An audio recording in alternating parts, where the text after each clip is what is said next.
जनता बोलेगी, सुनेंगे सब।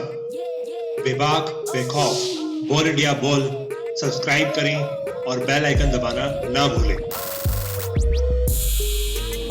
सरदार वल्लभ भाई पटेल की बनाई है, वो आज एक टूरिज्म हब है। आप ये चीज़ देखिए, कंपेयर करिए मायावती के पार्क में कितनी रेवेन्यू आते हैं और वहाँ कितना रेवेन्यू है। अगर खर्चा 1000 करोड़ का होता है तो उसे 15,000 करोड़ दिखाते हैं, 14,000 तो खुद ही अड़प जाते हैं। बिल्कुल नहीं लौटाने चाहिए। क्यों लौटाने चाहिए यार? टूरिस्ट प्लेस है, टूरिज्म बढ़ेगा, व्यापार बढ़ेगा। दलित को दलित रखा गया, गरीब को गरीब रखा, ये वोट बैंक है। 60 लाख का आती बेकार है जी, ये तो घर में रख लो। कम से कम मोदी जी ने एक चीज़ तो अच्छी करी, नोटों की माला तो बंद करवा दी।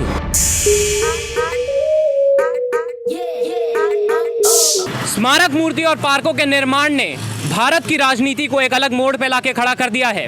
तब बात की जाए अंबेडकर प्रेरणा स्थल की या बीजेपी द्वारा बनाए गए स्टैच्यू ऑफ यूनिटी की, सभी के निर्माण में करोड़ों रुपए जनता के लग जाते हैं। और आज का सवाल यही है कि वाकई में मूर्ति और पार्कों से देश का विकास होता है या ये सिर्फ जनता और सरकारी खजाने का नुकसान है। आइए जानते हैं लोगों से उनकी राय। सर, क्या नाम है आपका? सतीश। टैक्स पे करते हैं? हाँ जी। तो एक टैक्स पेयर होने के नाते आप ये बताइए कि आपका पैसा कहाँ कहाँ खर्च होना चाहिए, ये बताइए। यार सबसे पहली बात तो ये है, प्रॉपर यूटिलाइजेशन कहीं नहीं है। आई नो मूर्तियाँ बन जाती है, टूरिस्ट स्पॉट बन जाता है वो, बट उस पर जो भी कलेक्शन होती है वो दोबारा यूटिलाइज नहीं हो पाती। तो ये यूटिलाइज होना चाहिए। जो स्मॉल स्केल इंडस्ट्रीज चलाते हैं उन पे बहुत टैक्स है, उनको टैक्स रिबेट मिलना चाहिए। मेडिकल जो है, मेडिकल फ्री होना चाहिए। बहुत सारे कंट्रीज़ में मेडिकल फ्री है और यहाँ पे भी हो सकता है, क्योंकि जब तुम 15-16 हज़ार करोड़ रुपए एक मूर्ति पे लगाते हो, it's totally wastage of money and it's our money. It's yours and ours money. तो मैं आपसे ये पूछना चाहूँगा कि मायावती जी का जो ये पार्क है जो नोएडा में बना है, इसका कोई यूजनेस है, कोई यूज़फुल है ये किसी भी काम में या फिर नहीं? नहीं, बिल्कुल यूज़फुल नहीं है। आप जाके देखोगे अभी भी कोई भीड़ नहीं आती। तो if you talk about tourist spot, वहाँ पे कोई लोग नहीं होते, ठीक है। तो यूज़फुल तो बिल्कुल भी नहीं है और बहुत ज़्यादा खर्चा किया, अननेसेसरी। अगर खर्चा 1000 करोड़ का होता है तो उसे 15,000 करोड़ दिखाते हैं, 14,000 तो खुद ही अड़प जाते हैं। सर, आपसे बात करना चाहेंगे, अभी हाल ही में 8 फरवरी को आम आदमी पार्टी के पूर्व प्रवक्ता आशुतोष जी ने ट्वीट करके मोदी जी को 3000 करोड़ के लागत वाले स्टैच्यू ऑफ यूनिटी के पैसे लौटाने को बोला। आपको पता होगा स्टैच्यू ऑफ यूनिटी गुजरात में बनाया मोदी जी ने, तो मोदी जी को पैसे लौटाने के लिए बोला। आपकी क्या राय है, मोदी जी को स्टैच्यू ऑफ यूनिटी के पैसे लौटाने चाहिए कि नहीं? बिल्कुल नहीं लौटाने चाहिए। क्यों लौटाने चाहिए यार? टूरिस्ट प्लेस है, टूरिज्म बढ़ेगा, व्यापार बढ़ेगा, तो ऑब्वियस सी बात है, तो वो तो यूटिलाइज होगा ही कहीं ना कहीं पे। तो लौटाने का तो कोई सवाल ही नहीं उठता मेरे हिसाब से।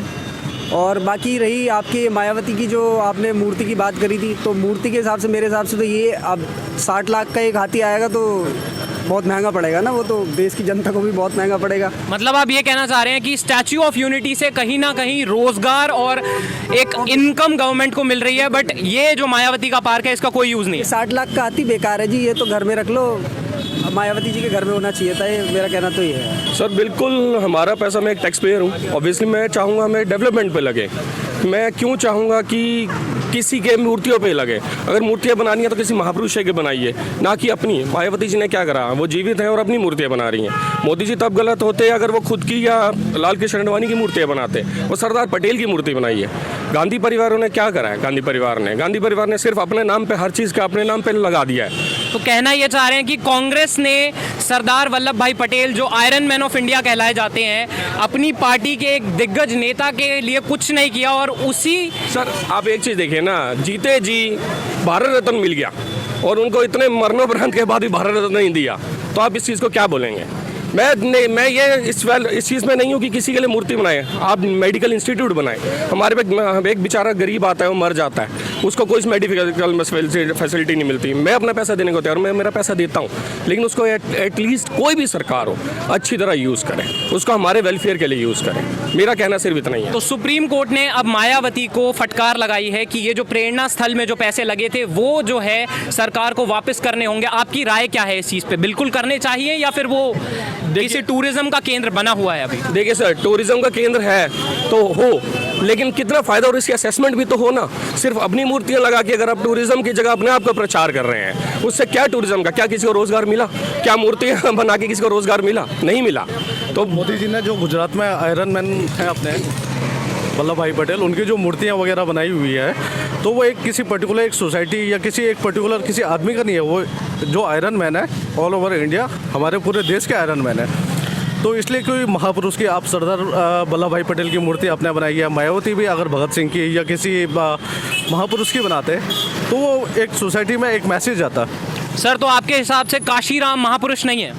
नहीं, एक पर्टिकुलर एक सोसाइटी के महापुरुष है, बट नॉट इंडिया के लिए वर्ल्ड वाइड वो ऐसे महापुरुष नहीं है कि जो उन्होंने एक पर्टिकुलर काम किया है। उन्होंने दलितों के लिए काम किया है, पर्टिकुलर दलित सब जगह है, पर एक यूपी में उनकी राजनीति एक लिमिटेड एरिया में है, राइट। तो लगता नहीं कि ये कोई वेल सोसाइटी और वेल डेवलपमेंट में उन्होंने कोई काशीराम पैसा जी की बनाई ठीक है, लेकिन अपनी क्यों बनाई? अपने हाथियों की क्यों बनाई? उनका चुनाव चिन्ह है ना।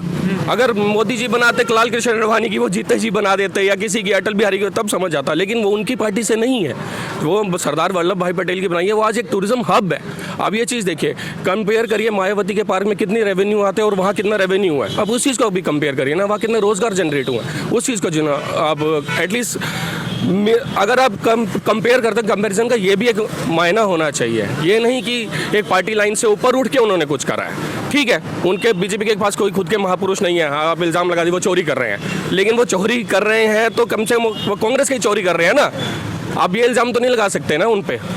ठीक है, तो ठीक है, आप बनाएं, बिल्कुल बनाएं, लेकिन हमारे लिए भी कुछ करें। एज अ यंग जनरेशन हम इंडिया इतना, अब देखिए गरीबी कितनी है, उनके लिए भी कुछ करें, बनाएं। हम उससे कोई लेना देना नहीं है, लेकिन वहाँ जब आप कितना पैसे देते हैं उससे ज़्यादा हम या इंफ्रास्ट्रक्चर पे लगाइए, गरीबी को बाहर निकालिए। 60 साल से हम यही सुनते रहे, गरीबी गरीबी गरीबी गरीबी हटाओ। तो गरीबी कब हटेगी इस देश से? बात तो ये है। जैसे कि हम टैक्स पेयर हैं, टैक्स पेयर के पैसे ऐसे मिसयूज़ हो रहे हैं, तो कहाँ से गरीबी हटेगी, कहाँ से वेल डेवलपमेंट में लगेंगे? जितने कि ठीक है आप दलितों के लिए काम कर रहे हो, एक पर्टिकुलर सोसाइटी के लिए काम कर रहे हो, पर ठीक है जो दलित है उनको कम से कम उत्थान तो करिए, उनके लिए कॉलेज बनाइए, स्कूल बनाइए, उनका जो ग्राउंड लेवल पे जो बेसिक रिक्वायरमेंट्स है उनको पूरा करिए। मतलब कहने की बात यह है कि दलित लोग मूर्तियों से प्रसन्न होने वाले नहीं हैं, उनके लिए कुछ ग्राउंड लेवल पे काम करना पड़ेगा। सी बात है, अगर उनके आपको कंडीशंस, उनकी स्थिति सुधारनी है, उनके एजुकेशन सुधारना है, उनका लिविंग स्टैंडर्ड अगर आपको करना है, तो उसके लिए आपको काम करने पड़ेंगे। हाथियों पे बिठा के कोई लिविंग स्टैंडर्ड नहीं सुधार सकता। बात ये है, दलित को दलित रखा गया, गरीब को गरीब रखा, ये वोट बैंक है। इनको कभी उद्धार नहीं करेंगे, कोई भी नहीं करेंगे, क्योंकि वो उनका वोट बैंक है। इनको पिछड़ा रखेंगे, इनको अनपढ़ रखेंगे, ताकि जाएं और इनके नाम पे वोट बटोरें। सिंपल सी बात ये है बस। अब देखिए कि इतना पैसा हमारा जा रहा है एज अ टैक्स पेयर, अगर उनकी मायावती का ऐसा कोई बैकग्राउंड भी नहीं है, या किसी भी जो पॉलिटिशियंस है इनका कोई ऐसा बैकग्राउंड भी नहीं है कि हाँ कि ये पैसा कहाँ से आ रहा है, ये अपनी सैलरी से देना है। ठीक है, आप उनकी सैलरी के हिसाब से आप उनका ईयरली इनकम देखिए कि जब से वो पोस्ट पे है और अभी तक का कितना करोड़ रुपए उन्होंने कमाया है, और उनका अभी तक कितना उन्होंने इन्वेस्ट किया है, कहाँ का पैसा है, उन्होंने अपने घर से लगाए हैं। कम से कम मोदी जी ने एक चीज़ तो अच्छी करी, नोटों की माला तो बंद करवा दी। तो सोचने की बात यह है कि सरकारें आती हैं, स्मारक बनाती है और स्मारक रह जाते हैं। क्या मात्र मूर्तियों से ही देश का विकास होगा? आप दीजिए अपनी राय। इस चैनल को सब्सक्राइब कीजिए, लाइक कीजिए, शेयर कीजिए। अपने सहायक रोहित कौशिक के साथ सार्थक बंसल, बोल इंडिया बोल।